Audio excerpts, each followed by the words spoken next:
সবাইকে সুন্দর মনোরম প্রাকৃতিক পরিবেশ থেকে শুভেচ্ছা জানাচ্ছি। আমি ডক্টর মৃণাল কান্তি সানা। আজ যে বিষয়ে কথা বলতে চাই অত্যন্ত গুরুত্বপূর্ণ থাইরয়েড গ্ল্যান্ড। থাইরয়েড গ্ল্যান্ডের অনেক সমস্যা রয়েছে, তার মধ্যে হাইপোথাইরয়েড এবং হাইপার থাইরয়েডিজম এটি খুবই গুরুত্বপূর্ণ।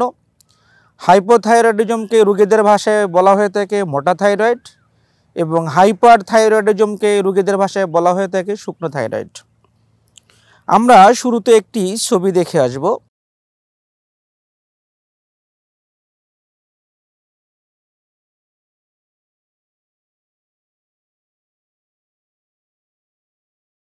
ছবিটিতে আমরা দেখলাম যে এ মাটির মুখ ফোলা এবং চোখের নিচে ফোলা, এটিকে আমরা বলি ফেসিয়াল পাফিনেস বা পেরিঅরবিটাল পাফিনেস।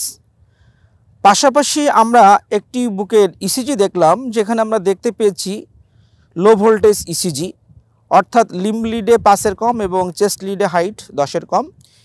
এই ইসিজি অংশটুকু শুধুমাত্র আমাদের চিকিৎসকদের জন্য। পাশাপাশি এখন আমরা আরেকটি ভিডিও দেখব, ভিডিওটি সবাই মনোযোগ সহকারে দেখবেন। কেমন আছেন মা? ভালো আছি। আচ্ছা, কি কি কষ্ট হচ্ছে মা? শ্বাসকষ্ট। শ্বাসকষ্ট, অ্যাজমা তো আপনার আগেই ছিল, এখন কি কি কষ্ট হচ্ছে? ঘুম বেশি না কম? বেশি। বেশি। শুলে ঘুমায় যাচ্ছেন? হ্যাঁ। পায়খানা কেমন হয়? কষা। আচ্ছা, ঠান্ডা ভালো লাগে না গরম ভালো লাগে? গরম ভালো লাগে। ঠান্ডা সহ্য করতে পারেন না, তাই না? না। আরে মুখ ফুলে যাচ্ছে কয়দিন? মেলা দিন, এই এক সাইডটা অনেক দিন যাবত মুখ ফুলে যাচ্ছে, তাই তো মা? তাহলে মেইন কষ্ট হচ্ছে শ্বাস, ওজন বেড়ে যাচ্ছে, শ্বাসকষ্ট আপনার আছে, ঘুমায়, শুলেই ঘুমায় যান, ঠান্ডা একদমই সহ্য করতে পারেন না, তাই তো মা? ওকে মা, থ্যাংক ইউ মা।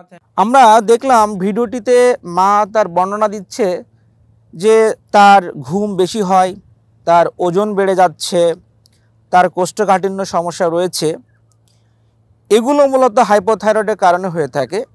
আমরা যদি তার ক্লিনিক্যাল ফিচারগুলো আবার পর্যালোচনা করি তো দেখা যাবে যে তার কি কি কমপ্লেইন নিয়ে এই হাইপোথাইরয়েডিজম রোগীগুলো আসে। হঠাৎ করে ওজন বেড়ে যায়, ওয়েট গেইন, এক্সেসিভ স্লিপ, অতিরিক্ত ঘুমায়, কোল্ড ইনটলারেন্স, সে ঠান্ডা সহ্য করতে পারে না। ইন কেস অফ ফিমেল, মহিলাদের ক্ষেত্রে প্রচণ্ড মাসিকের সাথে বেশি বেশি রক্ত যেয়ে থাকে এবং কনস্টিপেশন, দ্যাট মিন্স কোষ্ঠকাঠিন্য হয়ে থাকে।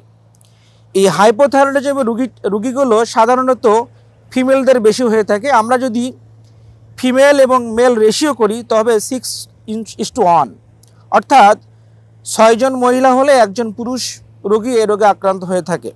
এখন এটি কেন গুরুত্বপূর্ণ? হাইপোথাইরয়েডিজম রোগীর অনেক সাইড ইফেক্ট বা অনেক কমপ্লিকেশান ডেভেলপ করে। যেমন সাইড ইফেক্টের মধ্যে রয়েছে peripheral neuropathy, carpal tunnel syndrome, অর্থাৎ রোগীর মিডিয়ান নার্ভ কম্প্রেশন হয় এবং কার্পাল টানেল সিনড্রোম ডেভেলপ করে। কোনো সময় পেশেন্টের ইসকেমিক হার্ট ডিজিজ এগুলো অ্যাগ্রাভেট করে এবং পেশেন্টের প্লুরাল ইফিউশন, দ্যাট মিন্স লাংসের যে পর্দা সেখানে পানি আসতে পারে। পেরিকার্ডাল ইফিউশন, দ্যাট মিন্স হার্টের যে পর্দা সেখানে পানি আসতে পারে। সবচেয়ে ভয়ঙ্কর কমপ্লিকেশান পেশেন্টের মিক্সিডিমা ম্যাডনেস, সাইকোসিস বা কোনো সময় কোমা ডেভেলপ করে।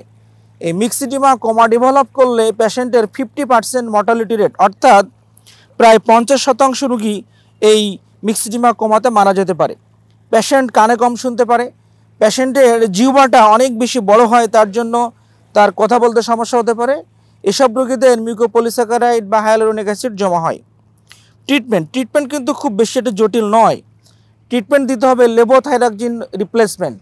লেভোথাইরাক্সিন 1.6 microgram per KG body weight, এটি দিতে হবে সাধারণত সারা জীবন। তবে আমরা প্রথমবার দেওয়ার পরে 10 সপ্তাহ পরে টিএসএস আবার রিপ্লেসমেন্ট, আবার ইনভেস্টিগেশন করে দেখতে হয়।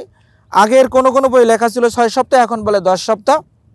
এবং এই টিএসএস মেজারমেন্ট করতে হবে আপনাকে 1 থেকে 2 বছর পর পর, এবং এই লেভোথাইরাক্সিন ইউজুয়ালি সারা জীবন তাকে খেতে বলতে হয়। সবাইকে অনেক ধন্যবাদ। সবাই সুস্থ থাকবেন, সুন্দর থাকবেন।